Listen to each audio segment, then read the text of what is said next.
shortly after takeoff. The aircraft is becoming uncontrollable, and time is running out. This is the story of the plane that should never have taken off. This is the story of El Al Flight 1862.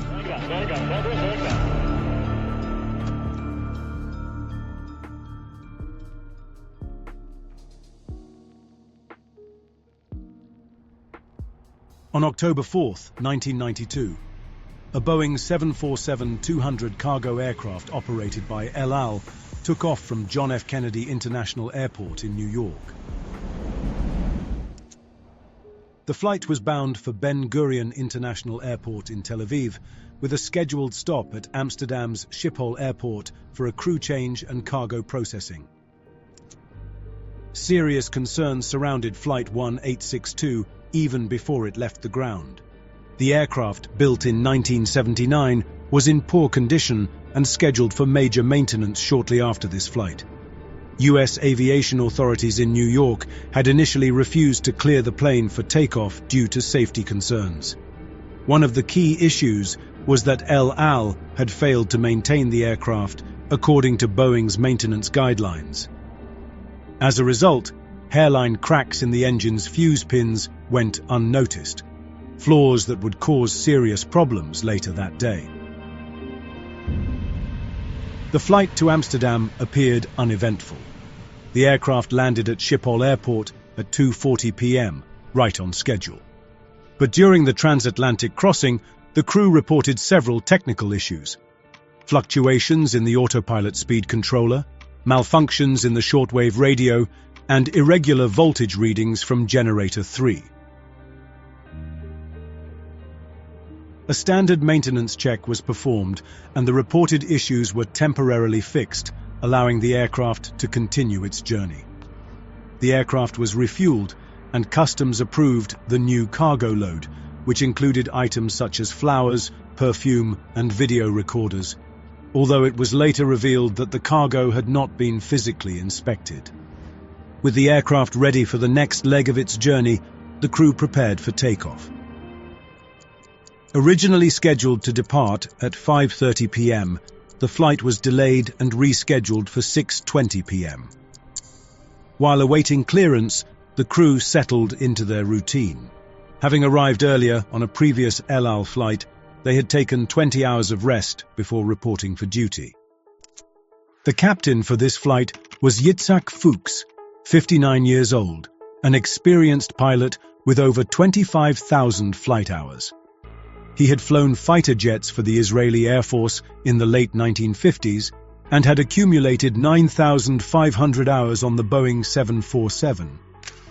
Seated next to him was First Officer Arnon Ohad, 32 years old, with almost 4,300 total flight hours, including 612 hours on the Boeing 747. In the third seat sat flight engineer Gedalia Sofer, 61 years old, the most experienced crew member with over 26,000 flight hours. The paid partner of today's video is BetterHelp, the world's largest online therapy service. BetterHelp is a platform where therapists and their clients can communicate effectively and get the most out of therapy. We've all had moments where life feels overwhelming. It's in times like those when having someone to talk to, a trained professional who truly listens, can make all the difference. With a large network of credentialed therapists, BetterHelp makes it easy to find someone who understands your unique needs and who can help you with a wide range of personal challenges. You get the same quality as in-office therapy, with the convenience of communicating how and when you want, by phone, video, or messaging. You can switch therapists at any point if you don't feel you're getting enough benefit. And with a 4.5-star rating on Trustpilot, you can feel confident in the quality of care you will receive. Ready to take that next step toward better mental well-being? Visit betterhelp.com/aircrash investigation or select Aircrash Investigation at sign up to get a special discount on your first month of therapy. Also on board was 23-year-old Anat Solomon, an El Al employee based in Amsterdam. Though not part of the crew, she traveled back to Tel Aviv to reunite with her fiancé. At 6:04, clearance for pushback was requested, and once received, The aircraft slowly rolled backwards as its 4 Pratt and Whitney engines came to life. For this leg of the flight, the first officer was designated as the pilot flying, while the captain served as the pilot monitoring, handling communications and checklists. With the engines running, the aircraft began taxiing toward the runway. It was an unusually calm autumn evening in Amsterdam. October weather is typically harsh in the Netherlands, but tonight was different. The air was still, with a light northeasterly breeze, and visibility was clear. At 6:21, despite a 52-minute delay, the Boeing began its takeoff roll. The engines roared as the plane accelerated down the runway, lifting off for what should have been a routine flight to Tel Aviv. The aircraft climbed steadily, banking eastward to follow the Pampas departure route. No anomalies were evident during the initial climb, and everything seemed routine as evening fell over Amsterdam. But just a few minutes after takeoff, everything changed. A loud bang rang through the cockpit as the aircraft veered sharply to the right. Something was wrong. Had they hit something?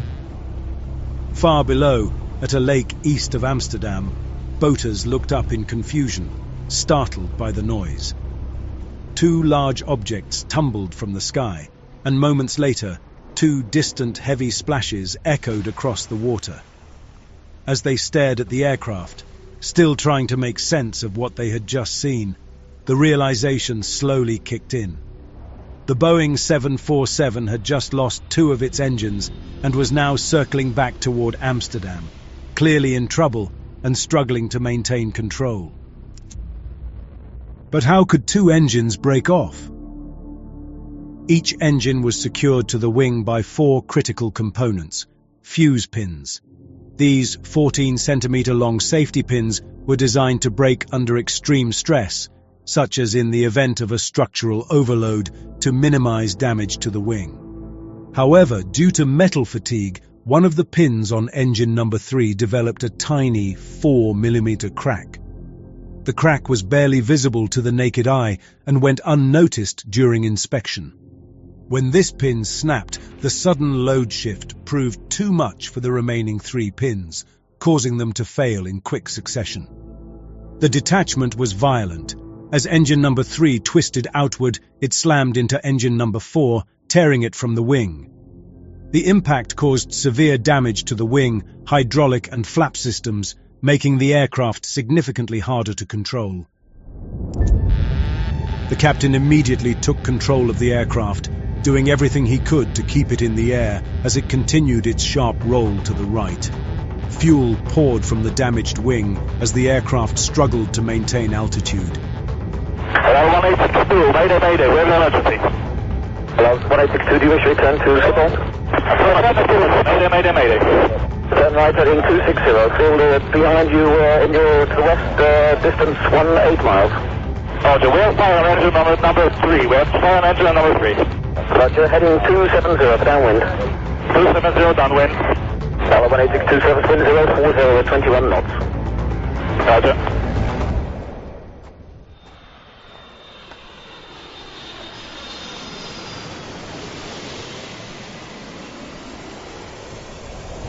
Hello, 1862, load number 3 and number 4 engine. Number 3 and number 4 engine.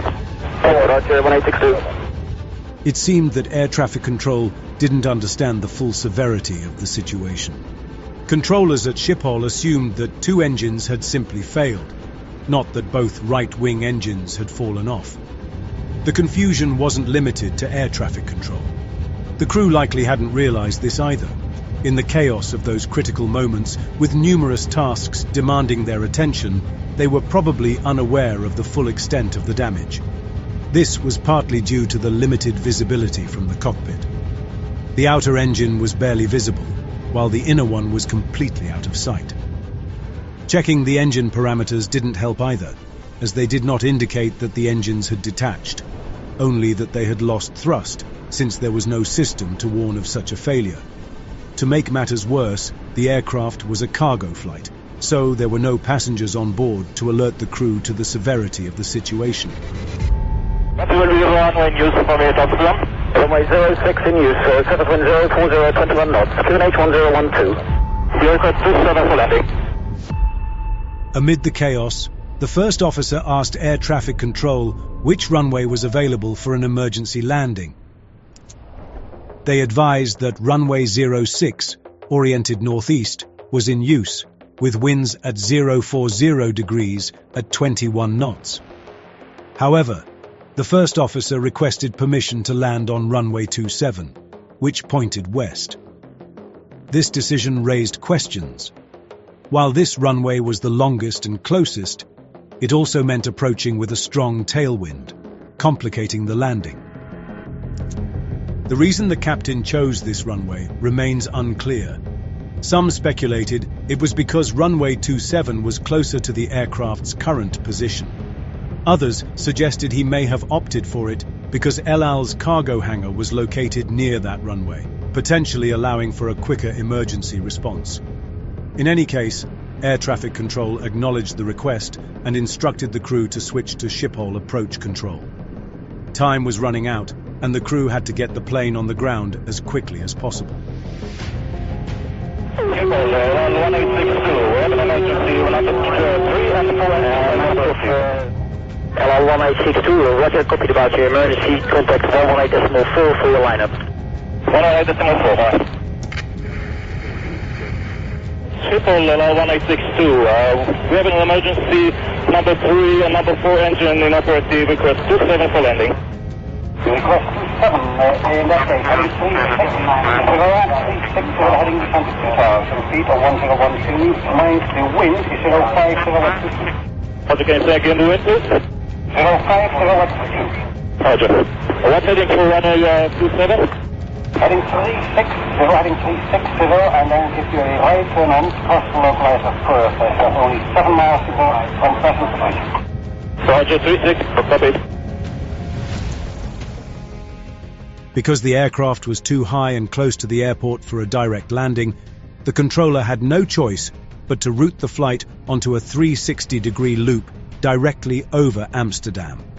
This maneuver would allow the aircraft to gradually lose altitude and align with runway 27 for its final approach. Jet, ik heb die al en u heeft een mijl op 10 te gaan voor 27. Ja, check, we zetten het licht aan, brandweer is gewaarschuwing. Oké. 1862, what is the distance you need to touchdown? 12 by final, we need for landing. Yeah, how many miles final, correction, how many miles track miles you need? Flight 1. We need a 12 mile final for landing. Okay, right, heading 100, right, heading 100. Heading 100. During the 360 maneuver, the captain instructed the first officer to extend the flaps to slow the aircraft and prepare for landing. But then, a new problem emerged. The left wing trailing edge flaps deployed as expected, but the ones on the right wing were completely gone. The severe damage caused by the loss of the 2 engines had crippled the right wing, creating a dangerous imbalance. The left wing now generated more lift than the right, making the aircraft even harder to control, especially at the lower speeds required for landing, which the crew was about to discover all too soon. Heeft hij nog meer LSD? Motor 3 en 4 heeft hij niet. Zeg gewoon uit en verder geen extra ellende. Niet dat ik weet. Kan je dat nog even informeren? 1862, just to be sure, your engines number 3 and 4 are out? Number 3 and 4 are out and we have problems with our flaps. Problem with the flaps, roger. And flap problems. En flip problems? Yes. Heading 100, 1862. Thank you, 1862. Heading 120 and turning, maintaining. Roger, 1862. Your speed is... Say again? Your speed? Speed is 260. Okay, you have around 3 miles to go to touchdown. Speed is all yours. You are clear to land runway 27. Clear to land 27. Now 1862, right, heading 27, so just on the localizer, cleared for approach. Right, 270. ATC cleared the aircraft for the approach and guided it toward the final landing course. But they were flying too fast, and controlling the plane became more difficult by the second. As the crew attempted to align with runway 27, it became clear they were overshooting the approach path. They were in serious trouble. The only option left was to make another turn before they could attempt a new landing.